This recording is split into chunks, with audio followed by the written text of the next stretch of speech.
예, 이제 우리 다 같이 묵도하심으로써 신령과 진정으로 하나님께 예배 드리겠습니다.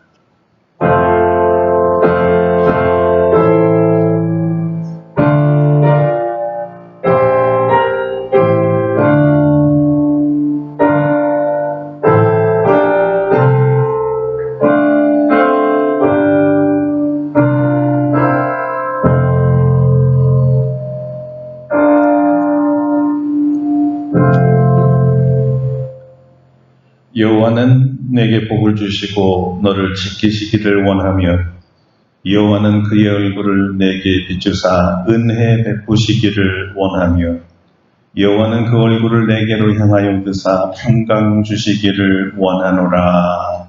아멘. 거룩하신 주님, 오늘도 주의 이름을 송축하며 주님의 이름을 높입니다. 우리에게 오늘도 임하셔서 예비하신 복을 내려 주시옵소서. 만복의 근원이신 주님을 찬양합니다. 영육간의 강건함으로 주님 앞에 온전히 서서 주님을 바라보며 거룩하신 성호를 높여드리고 우리 주님께 감사하며 기뻐하는 날 되게 하여 주시옵소서. 우리 성도들의 심령에 강같이 흐르는 주님의 사랑과 은혜로 충만케 하여 주시옵소서. 예수님의 이름으로 기도드립니다. 아멘. 다 같이 일어나셔서 찬송가 1장으로 하느님께 영광 돌립니다.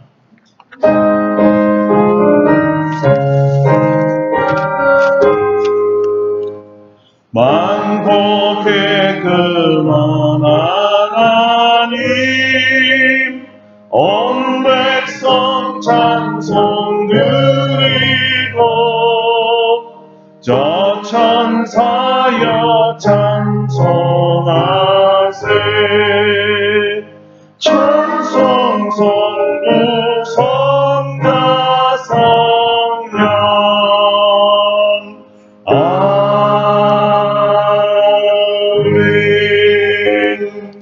아멘. 성시교독 79번 요한복음 15장입니다.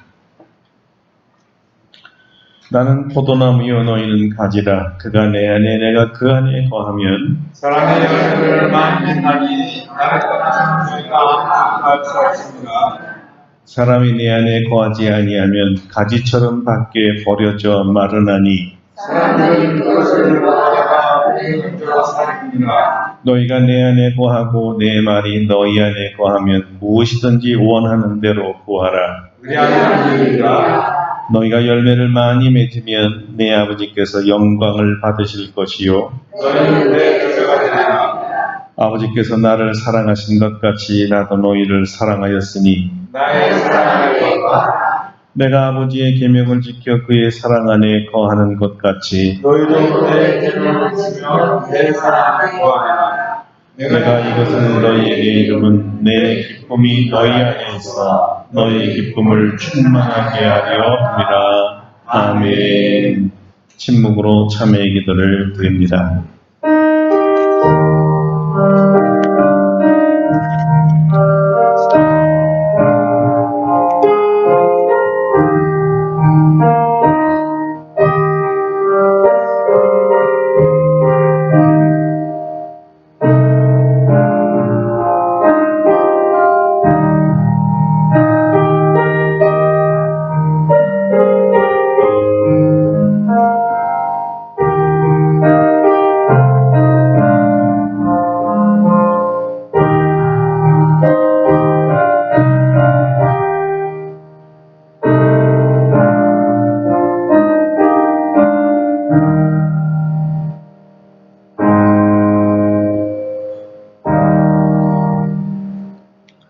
우리를 향하신 하나님의 용서의 말씀입니다.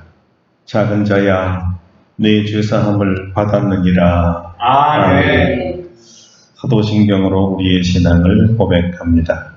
나는 전능하신 아버지 하나님 천지의 창조주를 믿습니다.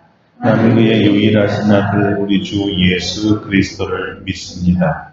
그는 성령으로 잉태되어 동정녀 마리아에게서 나시고 본디오 빌라도에게 고난을 받아 십자가에 못 박혀 죽으시고 장사된 지 사흘 만에 죽은 자 가운데서 다시 살아나셨으며 하늘에 오르시어 전능하신 아버지 하나님 우편에 앉아 계시다가 거기로부터 살아있는 자와 죽은 자를 심판하러 오십니다. 나는 성령을 믿으며 거룩한 공교회와 성도의 교제와 죄를 용서받는 것과 몸의 부활과 영생을 믿습니다. 아멘. 자리에 앉으셔서 찬송가 28장 부르겠습니다. 28장입니다.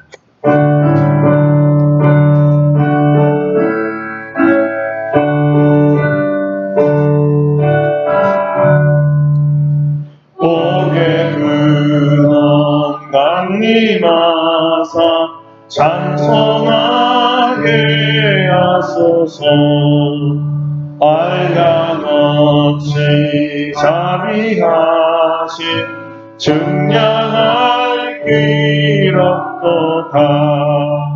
천사들의 찬송가를 내게 가르치소서. 구속하신 그 사랑을 항상 찬송합니다.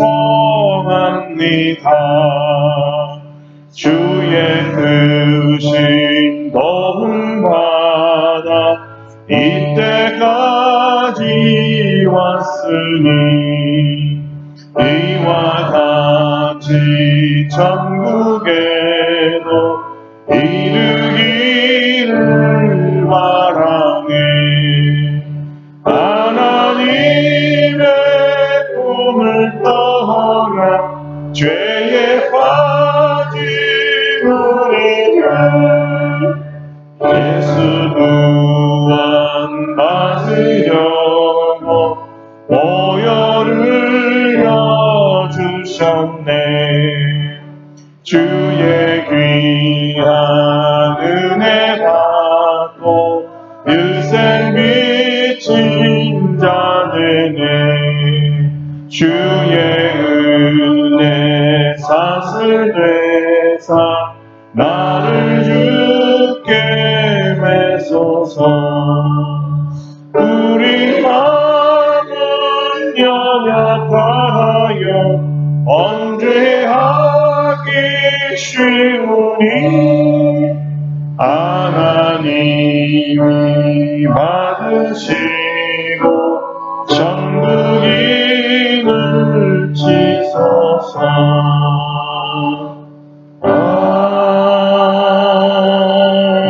아멘. 조영장님께서 기도해 주시겠습니다.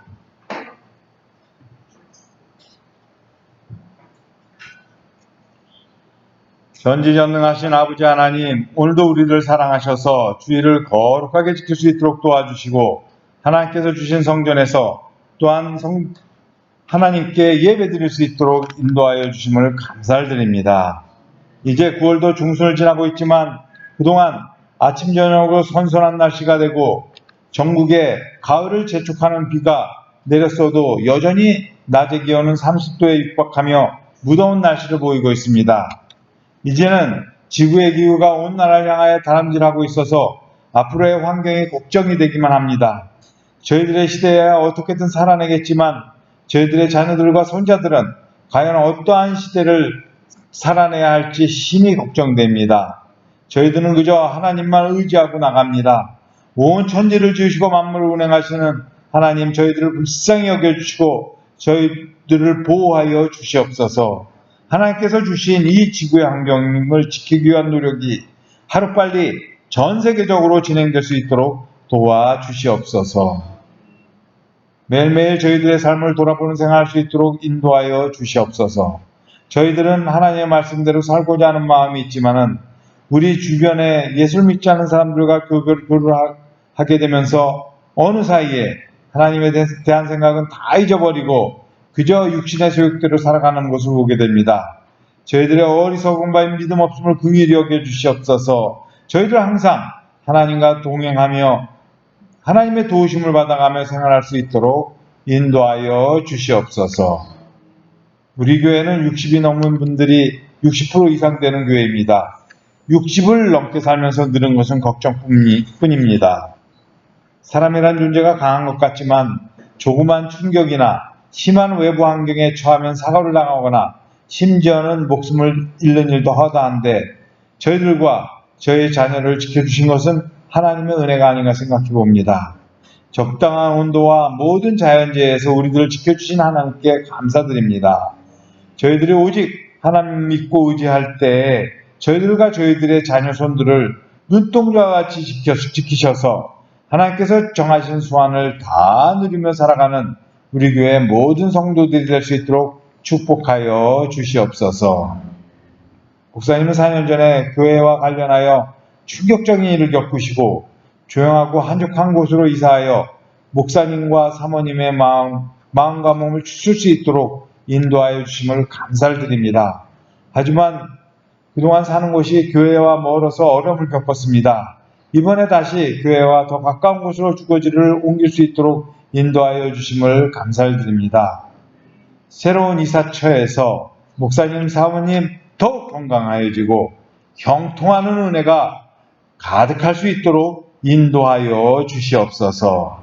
이를 계기로 교회 사옥이 더 활기 넘치게 도와주시옵소서. 우리 교회 성도들이 더욱 열심히 예배에 참여하여서 날로 믿음이 성장할 수 있도록 인도하여 주시옵소서. 시간에 겸손한 마음으로 주님 앞에 나아갑니다. 하나님께서 저희들의 정성을 모아 몸과 마음을 다하여 드리는 예배를 받아 주시옵소서.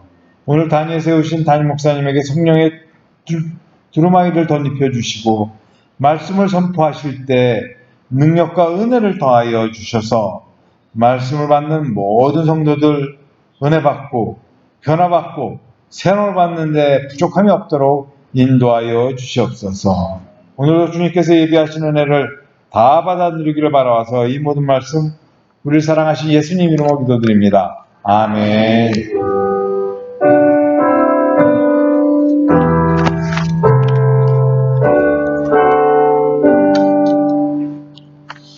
감사합니다. 오늘 우리에게 주신 하나님의 말씀은 신약성경 로마서 1장입니다.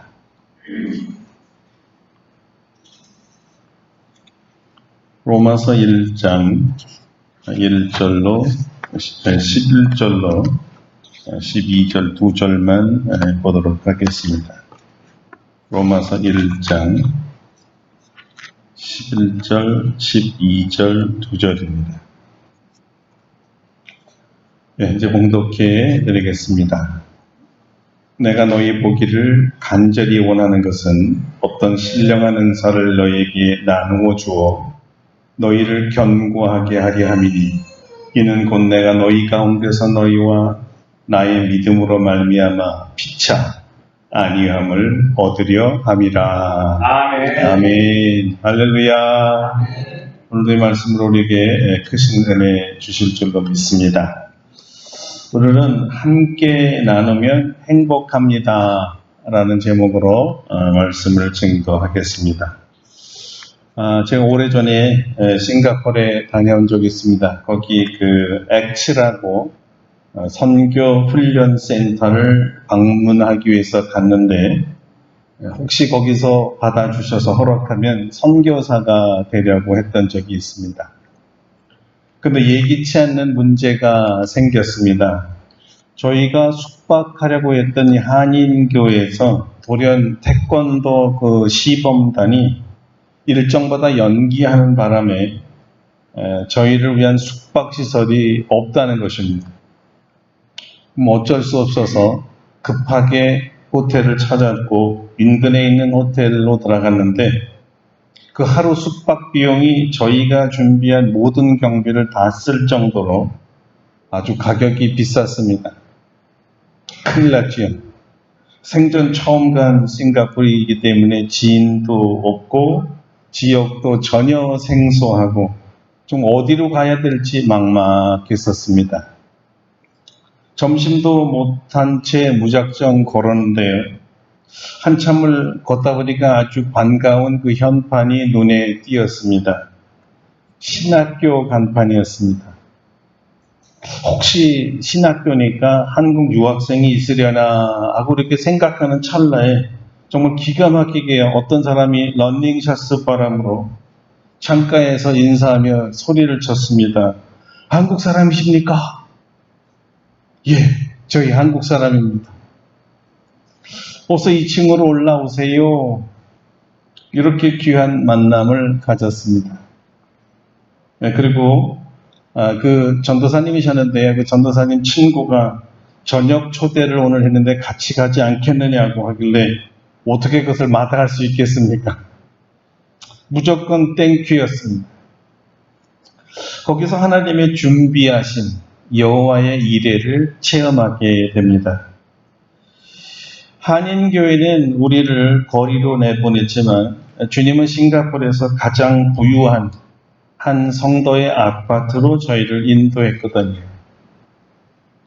남편은 불신자였지만 이제 인격이 굉장히 훌륭한 분이었어요. 그런데 진리가 믿어지지 않아서 여러 목사님들에게 궁금한 것을 물어보았는데 시원한 대답을 한 번도 얻지 못했다고 합니다. 부인은 아주 신실한 기독교인이었습니다. 집사였고요. 저희가 같이 함께 식사하게 되었을 때 오늘 목사님 오셨으니까 남편 좀 전도해 주세요. 이렇게 부탁을 하더라고요.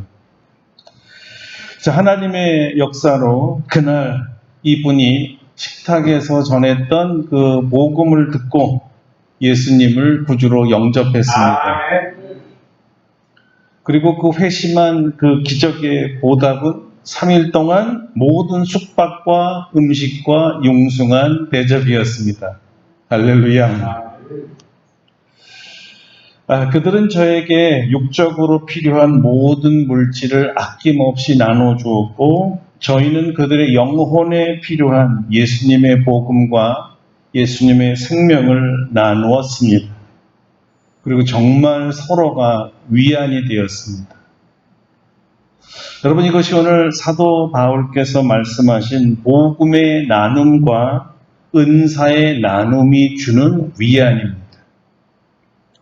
저는 이 말을 서로가 필요한 것을 나누면 행복합니다 라고 생각합니다. 서로 함께 나누면 행복합니다. 그래서 저는 오늘 이 나눔의 행복에 대해서 증거하려 합니다. 먼저 이 나눔의 성서적 의미를 알아보겠습니다. 바울이 오늘 사용한 이 나눔이나 나누다라는 헬라어는요, 메타디도미라는 단어인데요. 이 말은 이 메타와 디도미를 합친 말입니다. 메타는 이제 함께라는 말이에요. 영어로 with하고 해당하고요. 디도미는 주다라는 말입니다. 그러니까 이 나눔의 의미는 함께와 주다라는 말이 합쳐서 누구누구와 함께 나누다, 나의 것 중에 일부를 다른 사람과 나누어 주다라는 의미입니다. 요즘 우리가 자주 사용하는 말 중에 기부와 아주 유사한 말입니다. 기부하다, 나누다 같은 의미입니다. 얼마 전 뉴스에 경기도 수원시 광교 행복복지센터에 봉지 하나를 이제 던져놓고 재빨리 사라진 중년 여성의 모습이 방영되었습니다. 직원이 열어보니까 5만 원짜리 현금 5천만 원이었습니다. 그분이 남긴 쪽지에는 이런 글이 적혀 있었습니다. 안녕하세요. 저는 하나님을 믿는 사람이며 광교에 살고 있습니다. 생활비에서 아껴서 여러 해 동안 적금 들어 5천만 원을 만들었습니다.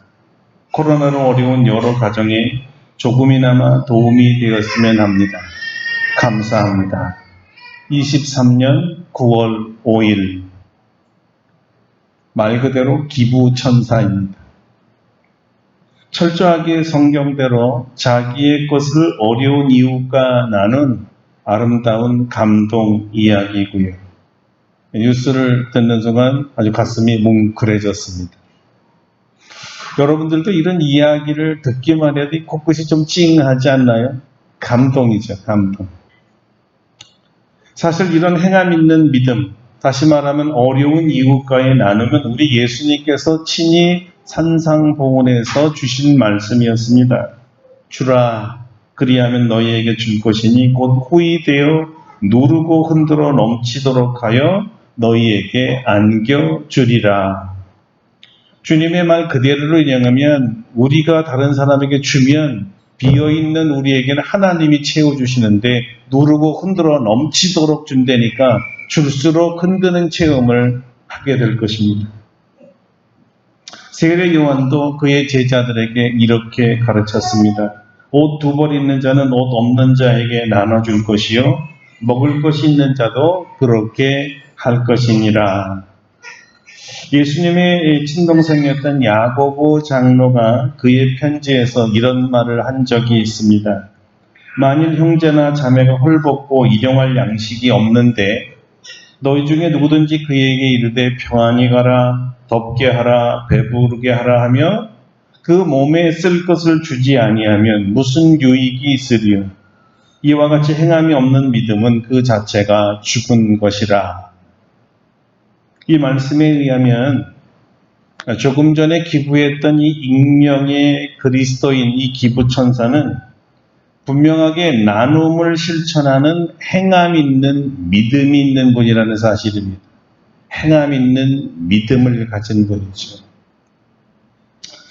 성경에서 가장 멋있는 나눔을 보여준 곳이 바로 사도행전입니다. 제자들이 오순절에 성령의 부으심을 경험한 후에 단지 성령 충만함으로 설교를 통해 3,000명을 회개시킨 것만이 아니었습니다.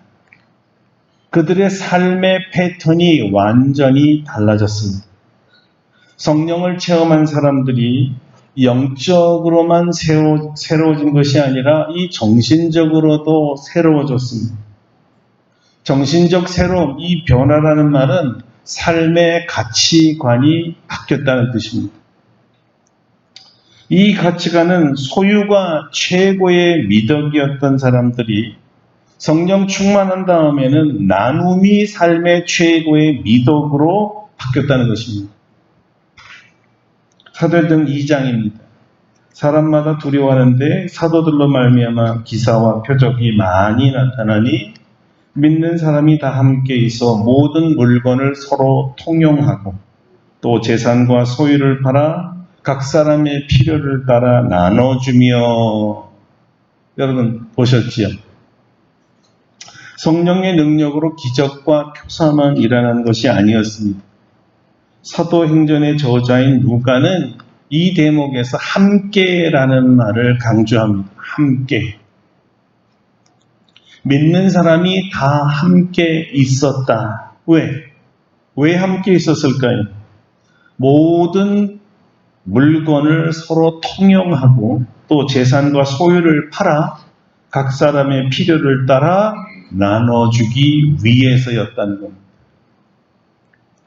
통용이라는 말은 공통적으로 사용하다는 말이니까 모든 개인이 자기의 소유권을 포기하고 함께 사용했다는 말입니다. 여러분은 그럴 수 있습니까? 성령으로 충만한 사람들이 모여야 가능한 일입니다. 주는 사람도 받는 사람도 다 성령 충만해야 합니다. 줄 때 내 것이라고 생각하지 않고 우리의 것, 공동의 것으로 생각하는 사람이 줄 수 있고, 받을 때 어떤 개인이 특별하게 자기의 것을 나에게 주는 것이나가 아니라 우리의 것, 공동의 것에 나를 준다. 그래서 내가 공동의 것을 받는다 생각하기 때문에 주는 자는 생색내지 아니하고 받는 자는 열등감이나 수치감이 없습니다. 당당하고 겸손하게 주고 당당하고 감사하게 받습니다. 당당합니다.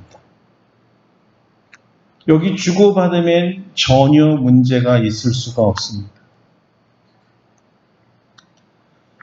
요즘 한국에 참 고무적이고 아름답고 성서적인 나눔 운동이 일어나고 있습니다. 한국교회에 말이죠. 자, 이 소식을 들으면 참 감사하고 그래도 한국교회가 양적인 쇠퇴는 있어 보여도 질적인 쇠퇴는 아니구나라는 생각이 들었습니다. 그 아름다운 나눔이 무엇인가 하면 공유교회라는 것입니다. 공유교회. 공유교회가 뭘까요?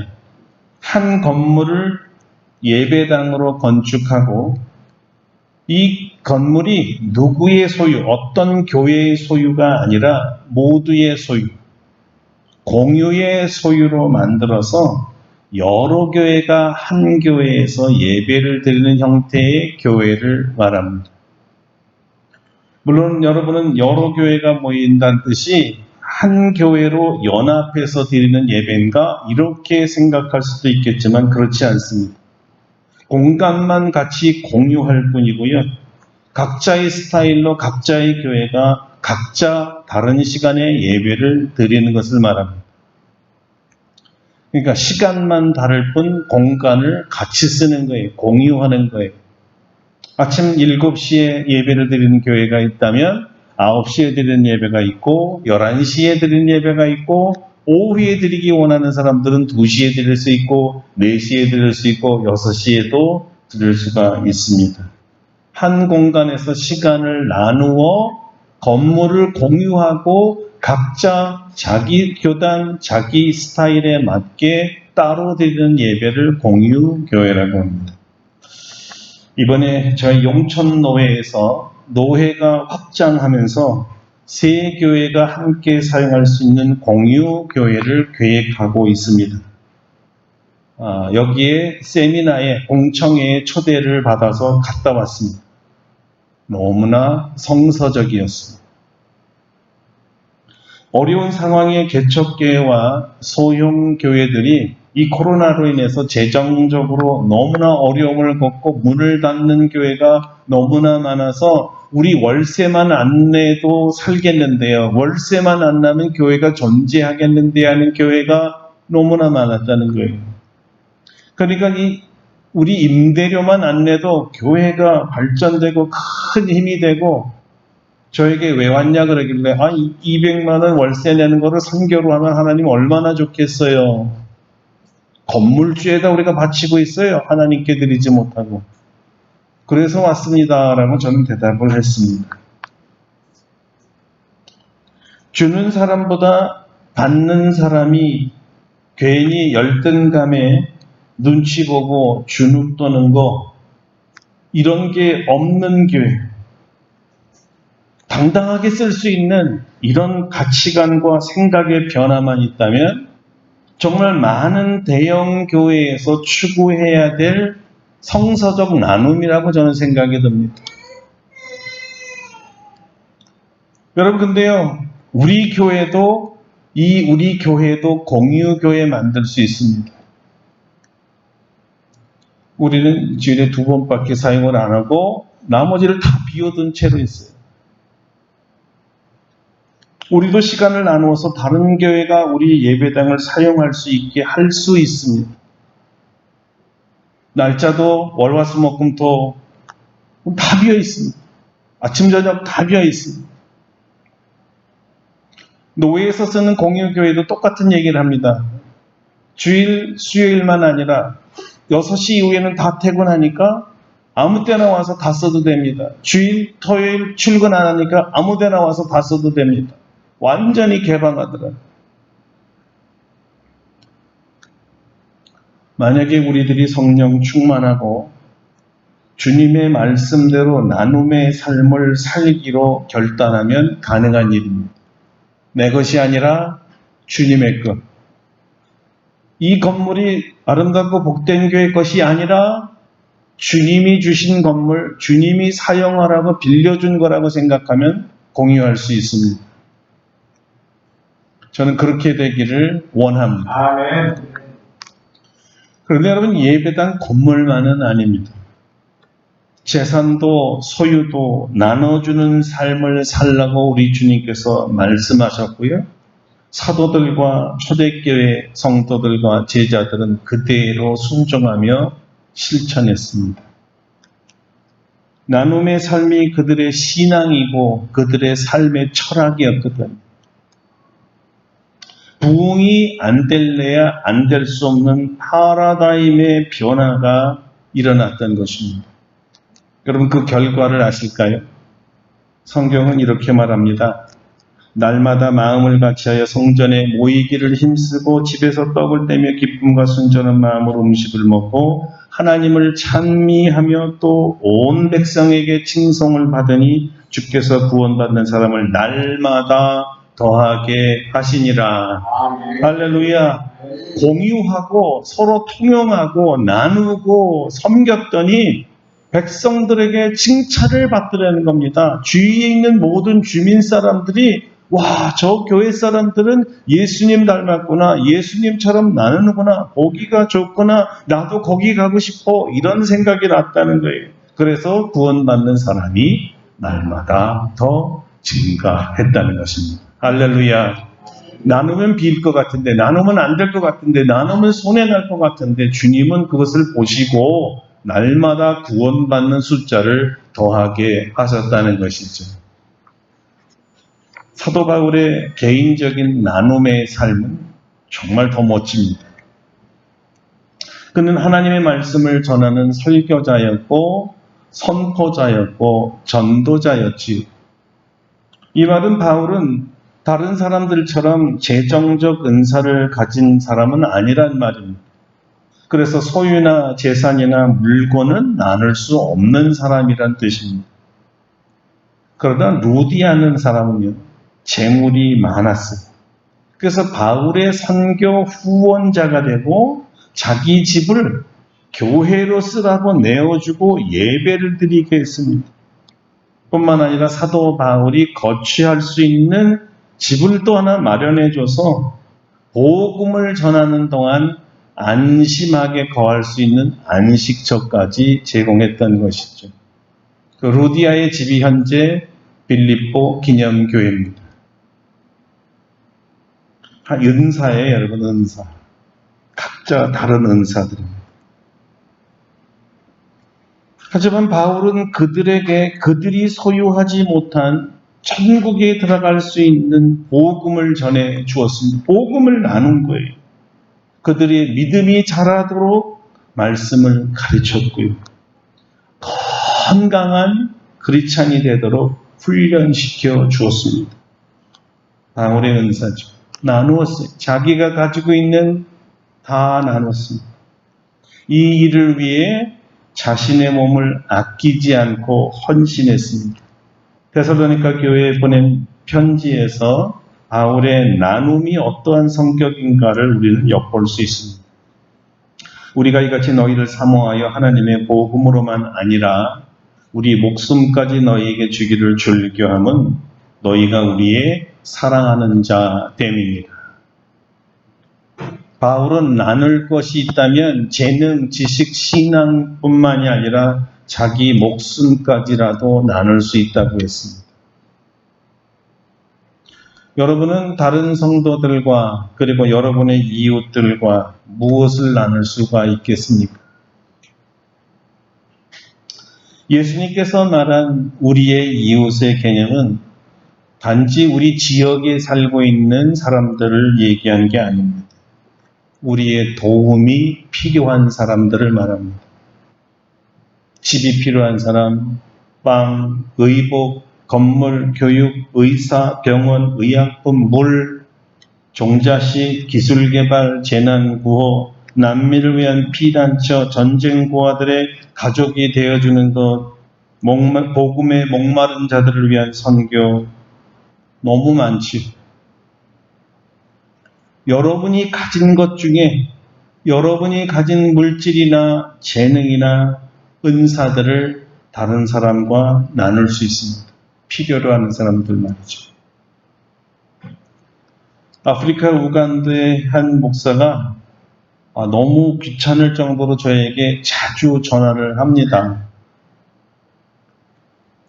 그 친구는 아주 그 말을 잘하는 것 같아요. 기도해 주세요 그러면서도 뒤에는 꼭 이렇게 얘기해요. 우리 학교 좀 지어주세요. 우리 아이들이 다 굶어 죽습니다. 먹을 것 좀 보내주세요. 여러분 어떻게 해야 됩니까? 체면, 자존심 이런 거를 전혀 문제 삼지 않은 사람처럼 보입니다. 왜냐하면 자기와 자기 성도들과 이웃들이 죽고 사는 문제였습니다. 어떤 사람에게는 귀찮은 이야기, 성가신 이야기, 뭐 이런 것까지 나한테 부탁을 하나 예의 없는 사람으로 취급할 수 있어요. 그러나 그 사람에게는요, 체면, 예의 이렇게 중요한 게 아니에요. 사냐, 죽느냐. 이렇게 내가 체면 구겨서 누군가 빵 한 번 보내주면 우리 아이들 먹는다는 거예요. 산다는 거죠. 자, 자기 성도만 살릴 수 있다면, 자기 가족만 살릴 수 있다면, 자기 부락 주민만 살릴 수 있다면 어떻게 할까요? 그들은 주저없이 합니다. 예수님께서 밤늦게 찾아온 친구를 먹이는 양식을 위해 이웃집 가게 문이 열릴 때까지 문을 두드리는 사람의 이야기를 한 적이 있지. 이들은 필사적으로 우리에게 문을 두드리고 있습니다. 이 밤중에 웬 소란이야 소리치던 2층에서 물을 붓던 문을 열면서 욕지거리를 하던 이분들은 살아야 합니다. 줄 때까지, 빵이 나올 때까지 두드리는 거예요.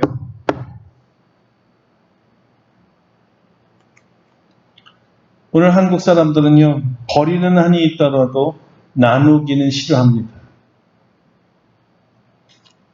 공실로 집을 비워두는 한이 있더라도 필요한 사람이 와서 먹고 자고 살라고 하지 못합니다. 제 친구 선교사들이 공통적으로 가지는 곤경한 문제 중에 하나가요. 모처럼 만에 고국을 방문하는데 특별히 가족과 함께 할 때 유숙할 곳이 없다는 것입니다. 후원받는 선교비라는 비싼 호텔 들어갈 수 없거든요. 호텔 한번 자면 한 달 후원비가 날아가니까요. 그래서 오는 친구들마다 희한하게 저한테 전화를 해요. 어디 우리가 잠깐 잘 데 없겠어요? 우리 집은 너무 먼데요. 파주인데요. 서울 근처에는 없습니까?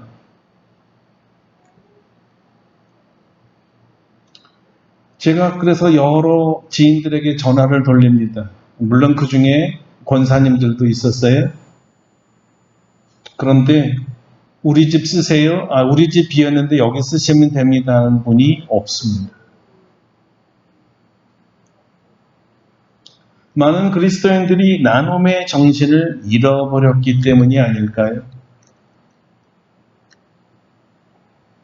주님께서 왜 이 땅에 오셨는가 친히 말씀한 적이 계시죠. 인자가 온 것은 섬김을 받으려 함이 아니라 도리어 섬기려 하고 자기 목숨을 많은 사람의 대성물로 주려 함이라. 예수님은 자기의 생명을 나누기 위해서 오셨다는 겁니다.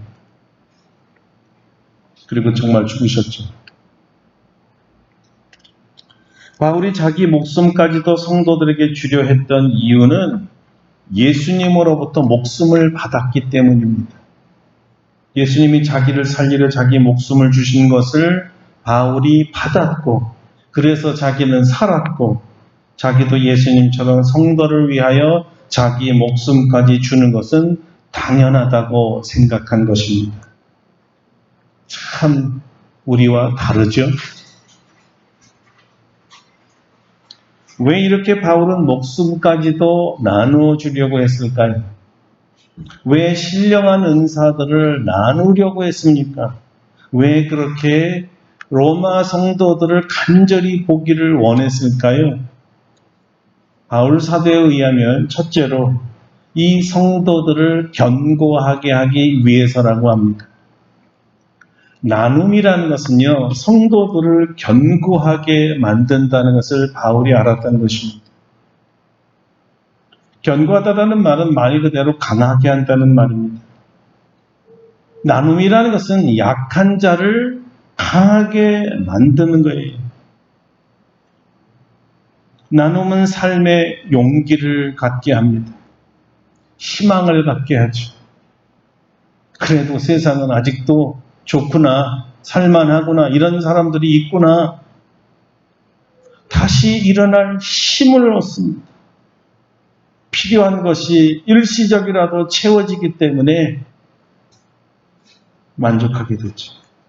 그런데 이렇게 다른 사람으로부터 나눔 받음을 경험한 사람들은요, 반드시 은혜를 갖고 싶은 마음이 생겨서 자기도 어려운 사람들에게 자기 것을 나누려 하고 다른 사람의 필요를 채워주는 사람으로 바뀝니다. 제 유학 시절에요, 등록금이 없어서 한국에 왔는데 어떤 지인 집사님께서 두레교회 김준영 목사님을 찾아가 보려는 거예요. 왜 갑니까? 그랬더니 자기가 두레 장학재단에 헌금을 많이 했으니까 자기 이름 대고 등록금 좀 달라고 해보라는 겁니다. 그래서 제가 수요 예배에 갔습니다. 그래서 가서 예배 다 드렸는데 이분이 이제 교회가 크니까 맨 뒤에 서서 수요일 날 나가는 사람 악수하고 뭐 이렇게 하는데 1시간 걸려요. 저 1시간 앉아 있었습니다.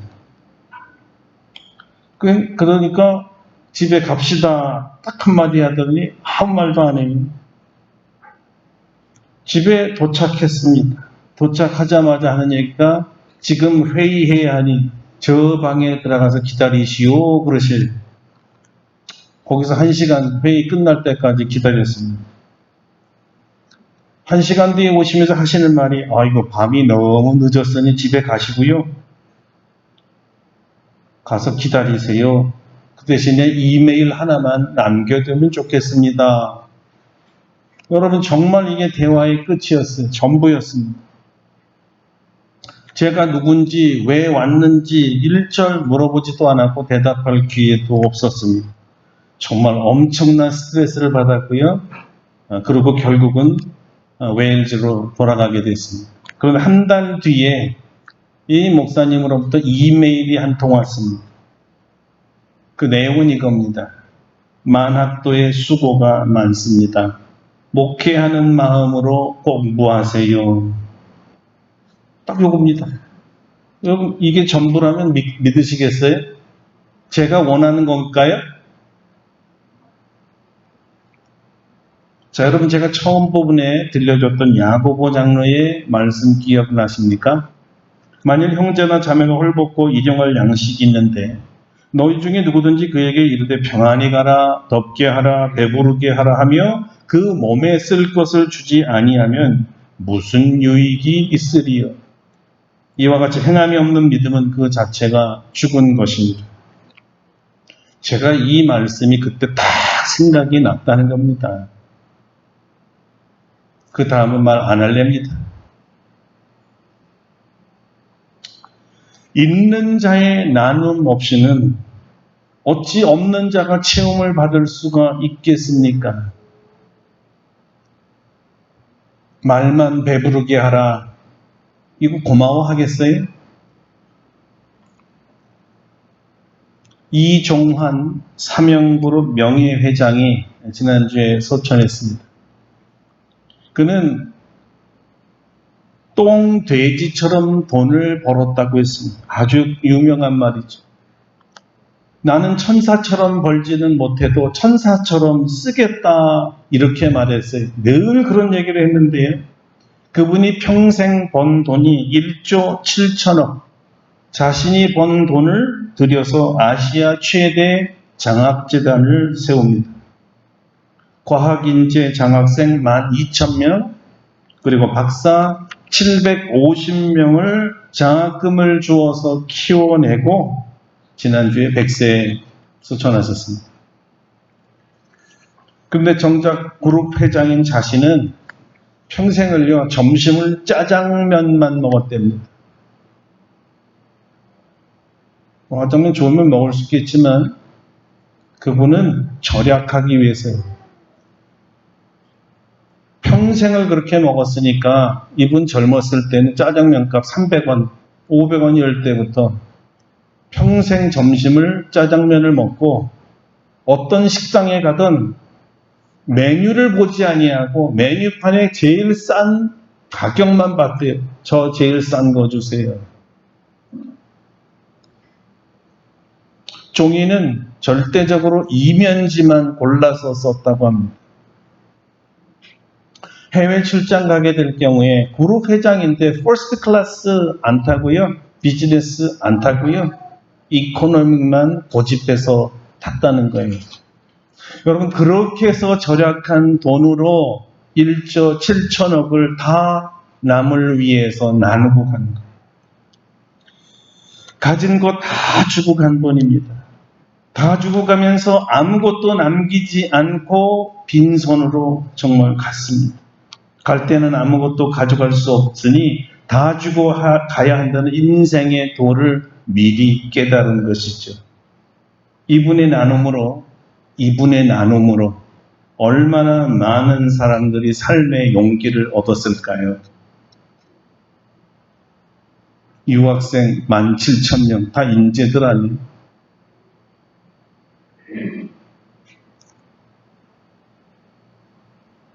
없어서 굶어보지 못하고 없어서 등록금 내보지 못한 사람은 나눔으로 인한 이 용기와 희망이 얼마나 값지고 귀한 줄 어떻게 알겠습니까?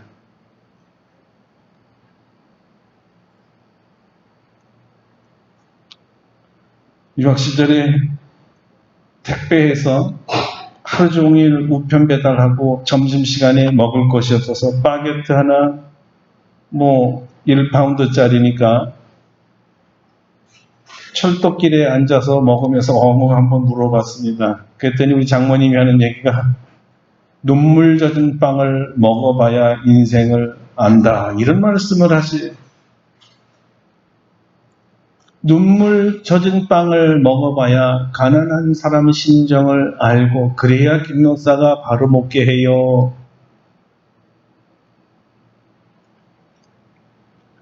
우리가 나누는 이유는요. 강하게 만들기 위해서, 견고하게 만들기 위해서입니다. 둘째, 왜 그토록 보기를 원하고 왜 그토록 나눠주기를 원했냐? 피차 안위함을 얻기 위해서라고 바울서도는 오늘 본문에서 말합니다. 나눔은 절대 받는 자만의 견고함을 위한 것이 아니라는 것입니다. 나눔은 서로를 위한 일입니다. 서로에게 축복이니까, 서로에게 기쁨이고, 서로에게 위로가 되고, 서로에게 격려가 되는 것입니다. 왜냐하면요, 주님께서 이런 말씀을 하셨거든요. 주는 자가 받는 자보다 더 기쁘다. 주는 자가 받는 자보다 더 기쁜 거예요. 주는 자의 기쁨은 받는 자의 기쁨보다 10배, 100배, 1000배, 10,000배, 아니 비교할 수 없이 큽니다. 나의 나눔을 통해서 죽을 자가 살아나는 모습, 인생을 포기하고 낭망하고 절망하던 자가 다시 살겠다고 소망을 갖는 모습, 희망과 소망으로 살아나는 모습을 보는 것만큼 보람되고 행복한 것이 있을까요? 희열입니다. 말로 표현할 수 없는 어마어마한 기쁨이지. 기쁨의 도가니라고 말할 수 있어요. 말할 수 없는 기쁨과 만족과 자긍심과 보람이라는 것이 저 밑에 배에서부터 이렇게 올라오는데 가슴을 꽉 채우고 터져나갈 것 같은 기쁨, 주는 자만이 느낄 수 있는 특권이죠. 어둠의 얼굴이 빛으로 변한 얼굴 여러분 보신 적 있나요? 여러분의 도움과 여러분의 나눔으로 죽을 것 같은 얼굴이 살맛 나는 얼굴로 변화되는 이런 광경 보신 적 있나요?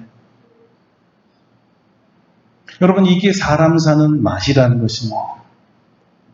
인생을 기쁨이 가득 찬 삶으로 사는 방법은 예수님께서 자신의 몸을 우리에게 주신 것처럼 남에게 주면서 사는 삶입니다.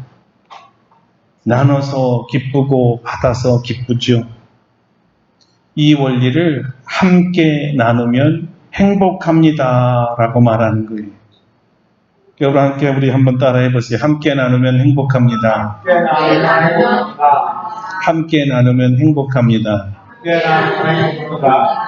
나누지 못할 만큼 가난해서 나누지 못할 사람은 없습니다. 반대로 재벌이라도요, 나눌 마음이 없어서, 그리고 나눔의 기쁨과 행복을 경험하지 못해서 나누지 못하는 사람은 많습니다. 주는 것이 얼마나 행복한 것을 모르면서 어떻게 줄 수가 있겠어요? 주는 게 행복하거든. 오헨리의 소설 그 짧은 이야기 그 단편 모음집에서요, 가난한 사람들의 따뜻한 나눔 이야기라는 단편 소설이 있는데, 이 이야기를 들려드리면서 오늘 말씀을 마치려고 합니다. 돈이라는 사람은 추운 겨울에 직업을 잃었습니다. 먹고 살 길이 막막했던 그는 굶주림에 지쳐서 노숙자가 되고요, 거리에서 구걸하게 됩니다. 돈 많은 사람들이 드나드는 고급 식당 앞에서 한 쌍의 부부에게 동정을 구했습니다. 그러다가 보기 좋게 거절당합니다. 그때 함께 가던 여인이 남자가 퉁명스럽게 거절하는 것을 보고서는, 아니 이렇게 추위에 떨고 있는 사람을 보고 어떻게 우리만 맛있는 것을 먹으러 식사할 수 있겠습니까? 이러면서 자기 돈에서 1달러를 꺼내 그분에게 줍니다. 그녀가 이렇게 얘기했습니다. 이 1달러로 음식을 사 드시고 용기를 잃지 마세요. 그리고 당신의 직업을 구하도록 기도할게요. 또니는 부인 고맙습니다. 부인이 나에게 살 소망을 주시는군요. 결코 잃지 않겠습니다. 라고 대답했다고 합니다. 그런데 여기 이 부인이 아주 기가 막힌 말을 합니다. 당신은 예수님의 떡을 먹는 것입니다. 이 떡을 다른 사람에게도 나눠주기 위해 노력해 보세요. 그리고 떠납니다. 돈니는 우선 1달러 중에 50센트로 요기부터 하고 50센트를 남겼습니다. 그때 마침 한 노인이 부러운 듯이 자신을 쳐다보고 있었습니다. 돈니는 남은 돈 50센트를 꺼내서 빵을 사서 노인에게 주었습니다. 이 노인은 빵을 조금 떼어 먹다가 남은 빵 조각을 종이로 쌌습니다. 돈니가 묻지요. 아니, 내일도 먹으려고요? 그렇게 묻자 노인이 이런 대답을 합니다. 아닙니다. 저 길 건너에요, 신문 파는 아이에게 주려고요. 신문 파는 아이에게 주려고. 노인이 소년에게 다가가서 빵을 건너자 이 아이가 너무 좋아하라고 빵을 뜯어먹기 시작했습니다. 근데 그때 마침 이 빵 냄새를 맡고 길 잃은 개가 쫓아와서 꼬리를 살랑살랑 치는 겁니다. 그래서 이 소년은 남은 빵 부서기를 개한테 던져주었습니다. 소년은 기쁜 마음으로 신문을 발로 뛰어갔고 노인도 일감을 찾아갔습니다. 오헨리의 얘기는 여기까지입니다. 여러분, 빵을 나눈다는 것은요, 생명을 나누는 것입니다. 빵을 나눈다는 것은 희망을 나누는 것이에요. 빵을 나눈다는 것은 기쁨을 나눈다는 것이고, 빵을 나눈다는 것은 행복을 나눈다는 뜻입니다. 사랑하는 성도 여러분, 주님이 우리에게 이렇게 말씀하십니다. 함께 나누면 행복합니다. 기도하겠습니다. 오늘 여러분은 잠시 내 것으로, 주님이 맡겨주신 내 것으로 누구와 무엇을 맡길까요? 함께 나누기를 원합니다. 내게 나눌 것이 너무나 많습니다. 나누게 도와주세요. 함께 한 1분 동안 기도하겠습니다.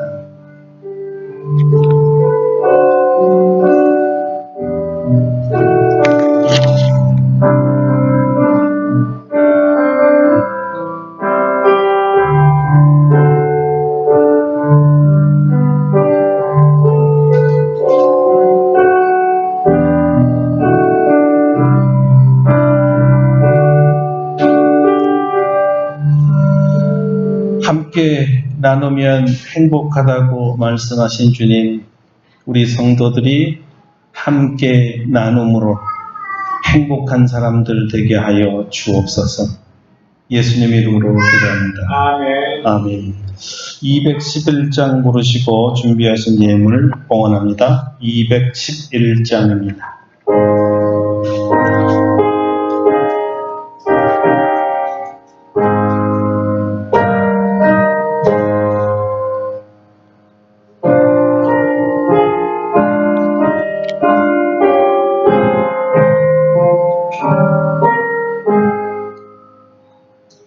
각기 사냥을 주께 드리 막달라 마리아 본받아서 향기로운 산재물 주님께 바치리 사랑의 주님께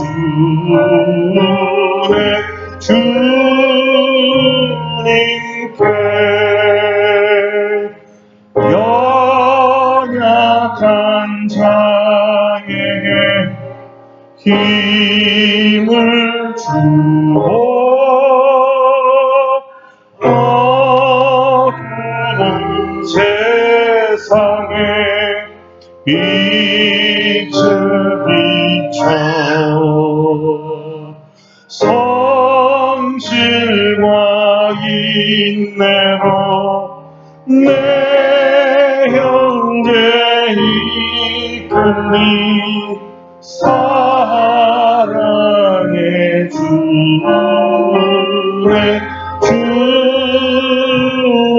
주님께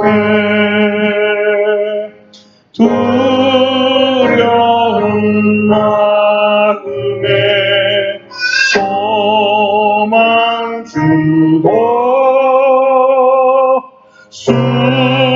슬픔에 쌓인 자 위로하며 길 잃은 자들을 친절히 이끌리 사랑의 주님께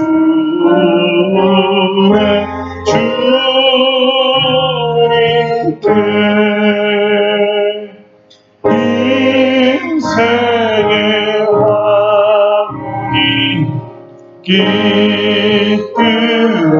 깃들어서 이 땅의 수고가 끝날 때에 주님을 섬기다 평안히 가리라 사랑의 주님께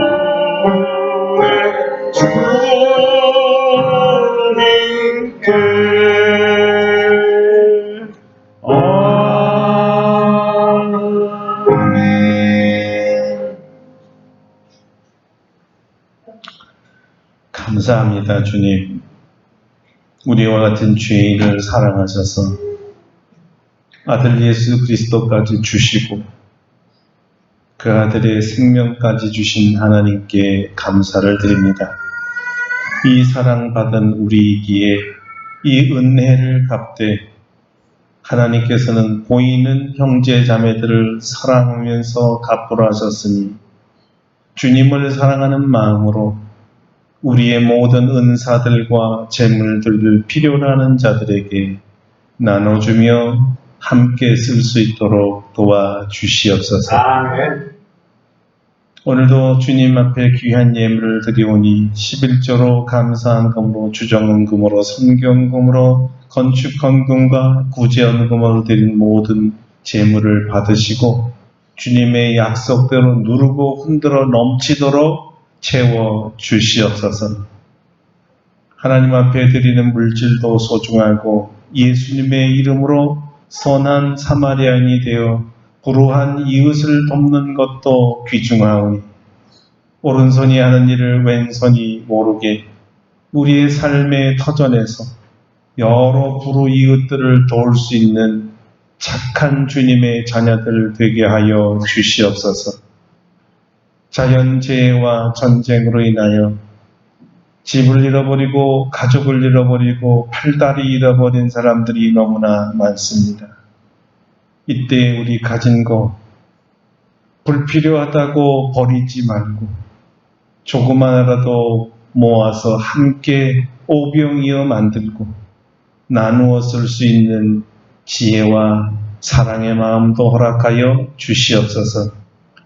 우리 교회를 통해서 루프탑이나 또 세계 선교나 기아 대책이나 여러 신학교나 또 복음과 한국어로 한국어를 가리켜 선교하는 일이나 주의 뜻대로 행하오니 하나님 아버지 복에 복을 더하시고 열매 있게 하여 주시옵소서. 아멘. 우리 성도들이 한마음 한뜻이 되어 작지만 가장 강한 교회, 가장 큰 교회, 하나님이 바라시는 바로 그 교회가 되게 하여 주시옵소서. 아멘.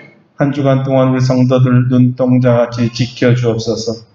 이번 주에는 특별히 우리 두 분이 수술을 하게 됩니다.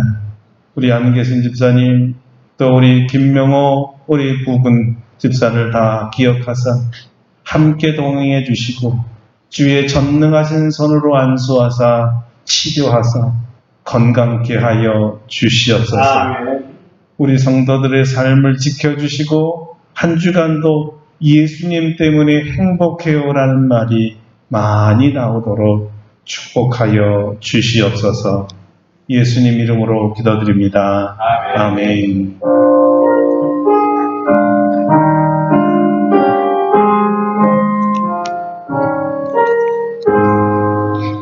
다 같이 일어나셔서 216장 찬송하고 축도하고 마치겠습니다. 216장입니다.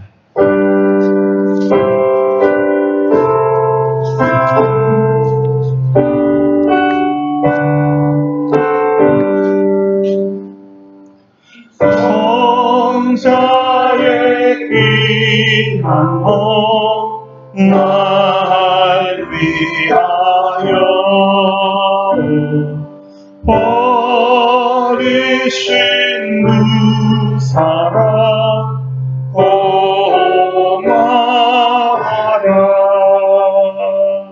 내 머리 숙여서 주님께 하는 말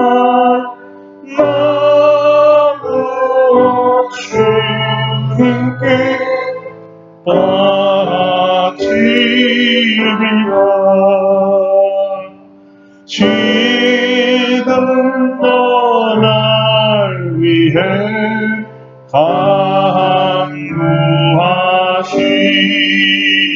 간구하시니 있었던 믿음이 아옵나니 주님의 참사랑 고맙고 변화와 찬송과 기도를 쉬지 않네. 주님의 십자가 나도 지고 신실한 믿음과 마음으로